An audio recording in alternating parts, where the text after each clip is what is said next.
लखनऊ से बड़ी खबर आ रही है, जहां पर योगी आदित्यनाथ का बड़ा ऐलान।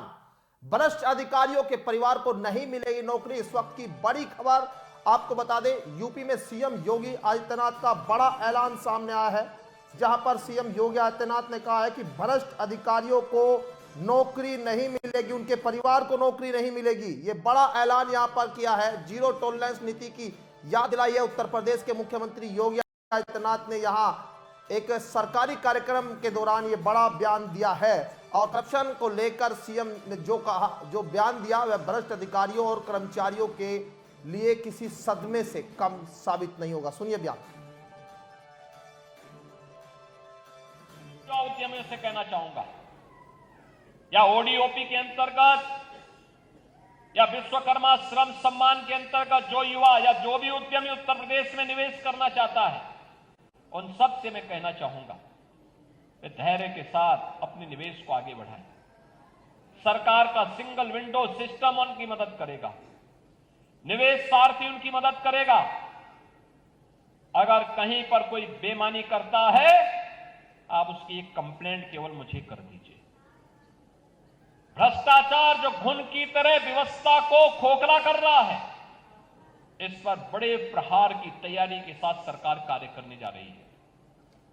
हमने पहले ही कहा है कि अपराध और अपराधियों के प्रति, भ्रष्टाचार और भ्रष्टाचारियों के प्रति सरकार जीरो टॉलरेंस की नीति के तहत काम करेगी और उसी जीरो टॉलरेंस की नीति के तहत मैं आपका आह्वान करने के लिए आया हूं। अगर कोई आपसे कहता है कि लोन दिलाने के नाम पे हम आप पैसा दीजिए, हम पैसा दिलाएंगे, कतई विश्वास मत करिए। सरकार के पोर्टल पर जाइए।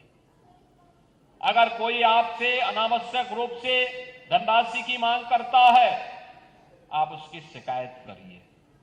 हम उसकी जांच करवा करके जवाबदेही तय करवा देंगे वहां पे।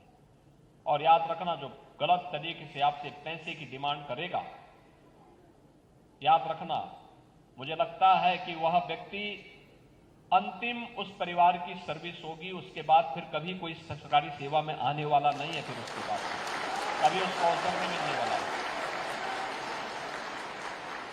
इतनी बड़ी कार्रवाई कर देंगे कि वह एक नजीर बन जाएगी। और बहनों और भाइयों, एक घुन को समाप्त करने की आवश्यकता है, सख्ती के साथ इससे लड़ने की आवश्यकता है। और ये तभी हो सकता है जब समाज सरकार के साथ खड़े होकर के इससे लड़ने के जज्बे के साथ तैयार हो सके। आपका विकास आपके लिए है, आने वाली पीढ़ी के लिए है, उसका कोई विकल्प नहीं हो सकता। हमें ऐसा अवसर वहां पे प्रदान करना चाहिए, ऐसे अवसर सृजित करने चाहिए आने वाली पीढ़ी के लिए। आपके द्वारा तैयार किया गया वातावरण एक स्मरणीय बन जाए, आपके प्रति उनके मन में स्वतः श्रद्धा का भाव पैदा हो जाए। मैं सभी युवा उद्यमियों से कहना चाहूंगा,